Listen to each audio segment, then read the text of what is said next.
Assalamu alaikum. My name is Shayma. I'm in grade 6, and today we're doing Jordan, and I'll be talking about the Petra. So Petra is like the Rose City. The Rose City, and it was made or built by the Nabateans.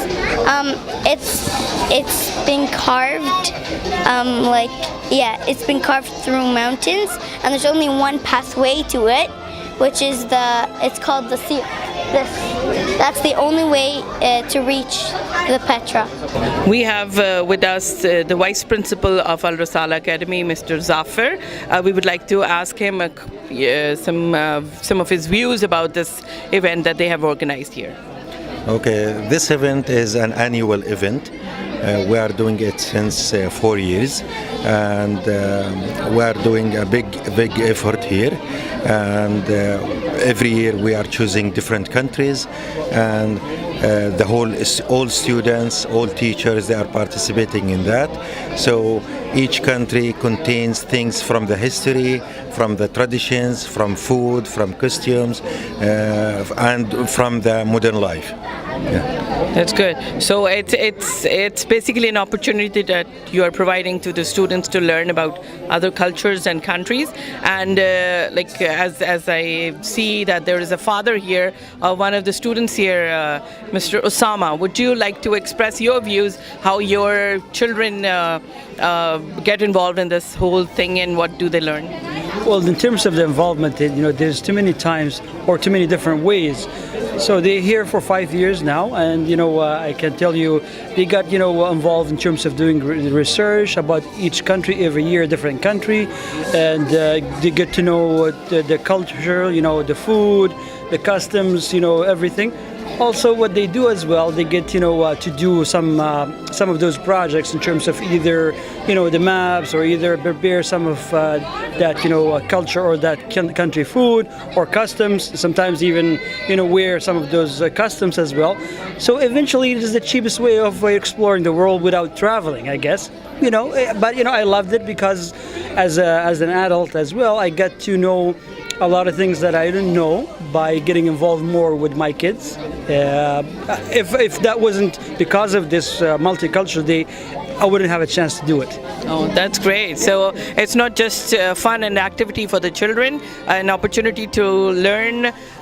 It's also for the adults, right? Yes, that's correct. Yeah, as I said, if it wasn't because of them and because of the school, a lot of things I wouldn't know. Well, that's good. That's good to know. Thank you very much. Thank you. Al Risala Academy at their multicultural fair that they've organized for the community, for the children, and it has been a lot of effort put in by the teachers and the students here to display different booths of different countries with their cultures and food and their costumes. So we have with us the principal of Al Risala Academy, and we are going to ask him how and what was the purpose, the inspiration behind this event, and what is and if you can tell us something about Al Risala Academy. Thank you very much. Actually, Al Risala Academy was founded 10 years ago with 6 students, high school students, in the basement. 2 of those 6 students were my kids. And we get the recognition by the Ministry of Education since then.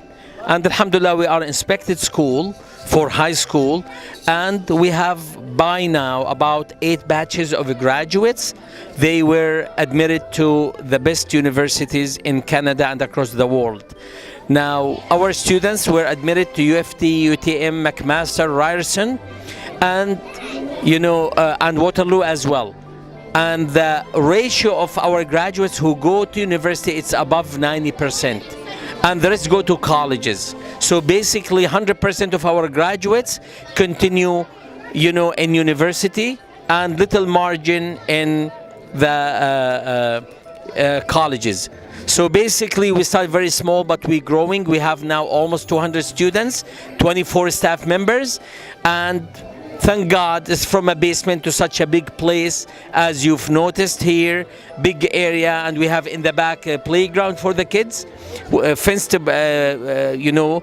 area. So, and hopefully our next destination is going to be a school building, where we can have a building that can, fit up to 1,000 students, if not more.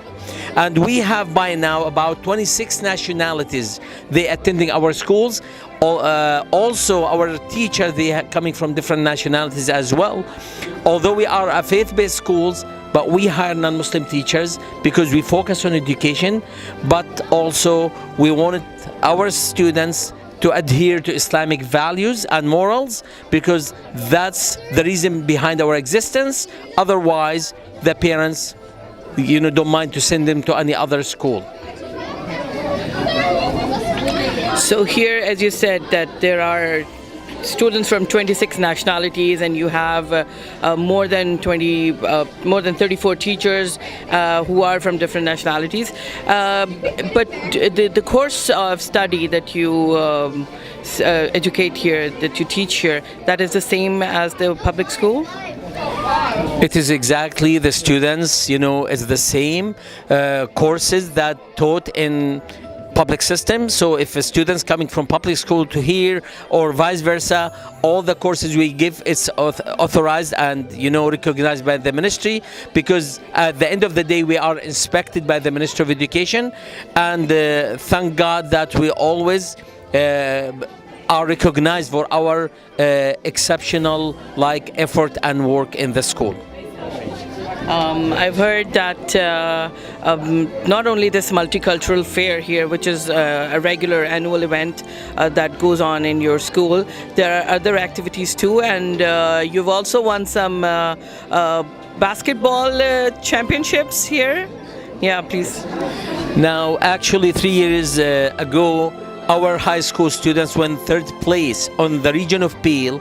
Over 42,000 students, we came third in our science projects, and we're still doing it every year. So hopefully this coming year we will achieve something better, I hope.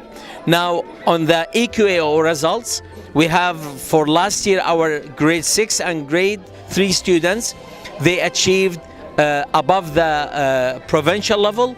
Most of them at the level 4 in EQAO.